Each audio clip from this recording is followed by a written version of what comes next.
Hey everyone, welcome back to Inside Indiana Overtime. It's been about 5 hours since our last one. I'm Alex McCarthy, Seth Tao, here at Assembly Hall instead of my apartment where we were earlier this afternoon talking about IU football.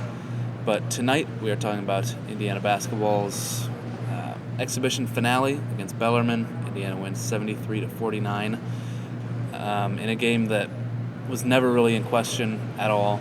Indiana got out to a 14-2 lead and rolled pretty much. It wasn't perfect by any stretch, but I think everyone who came here and watched this game leaves knowing that OG Anunoby can do literally everything he wants to do on a basketball court. Yeah, he got called for a travel early in the second half, and it was probably the first thing that he had done wrong all game. I mean, he only missed one shot. Officially. Officially. Yeah.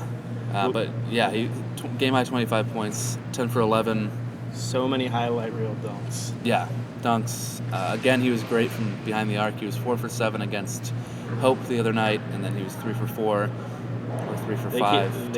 Everyone keeps lauding the work that he's been putting in shooting, during practice and during his free time, and it's really paying off. Well, and you and I got here at 5:10, just after 5, and Anunoby was the only player on the court shooting threes, and people who got here early at the exhibition against Hope said the same thing, that 2 hours before the game, Anunoby was out here shooting threes and working on his stroke. So clearly it's paying off. He 16 points against Hope, 25 here tonight, and he just dominated both sides of the court. He was, playing inside, he was playing outside, he was guarding point guards. I mean, he was just doing everything you could possibly ask him to do. But he was really the only person who shot the ball well from behind the arc until Grant Galen late in the game. But other than that, not a pretty night for Indiana from distance. No. The biggest victim was James Blackman. Total from the field, just 3 for 12, 0 for 7 from beyond the arc. Robert Johnson, 1 of 4 from downtown. Josh Newkirk, 0 for 3. The only people to make three-pointers for Indiana were Anunoby, Robert Johnson with his 1, and Grant Galen. Yeah, they were 6 for 29 in total. That's 20%, 20.7%. Tom Crean said after the game that he's not worried about it. I think there was another game last year. As soon as he said that, I remembered him saying basically the same thing last year, where there was one game where they shot really, really poorly, and he said, forget about it. So, I don't expect it to be a persistent problem for Indiana, but it was because most of the looks were fine looks. Yeah, a lot of open shots. They weren't really taking contested three-pointers that were bad shots or anything. It was just luck of the draw. Sometimes they won't fall. Yeah. So they didn't fall very much tonight, but neither did Bellarmine's shots. Indiana kind of clamped down on defense from the opening tip. Bellarmine shot, I think, just 35% from the floor, turned it over 20 times. Indiana was just really, really active on that end of the floor.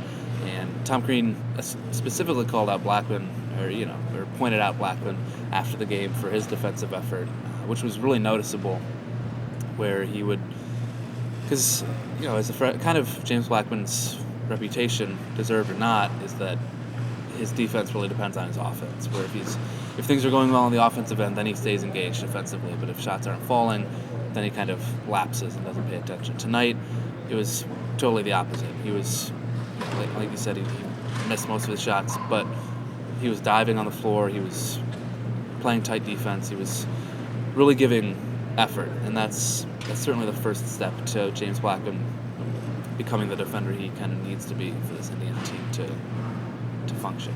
Yeah, really, I thought all the guards stepped up their defense tonight. Blackman for sure, but there were a few series also where we saw Josh Newkirk and Robert Johnson clamp down at the top of the key also and forced a few shot clock violations. Yeah.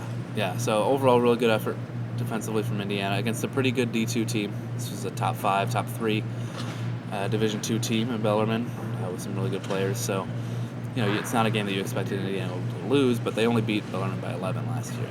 So this was a much more impressive performance than last year's game, and Indiana hopes to take that defensive intensity and everything like that into its game this Friday at 9 Eastern against Kansas.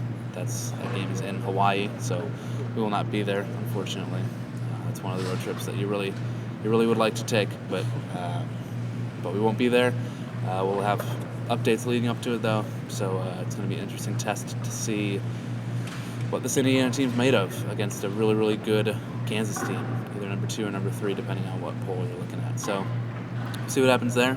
But They're really hoping for better than the last time they went to Hawaii. Yes, yeah, Indiana, is trying to erase the 2015 Maui Invitational, which was legendarily bad for Indiana. So we'll see if they perform better out there. But until then, thanks for watching.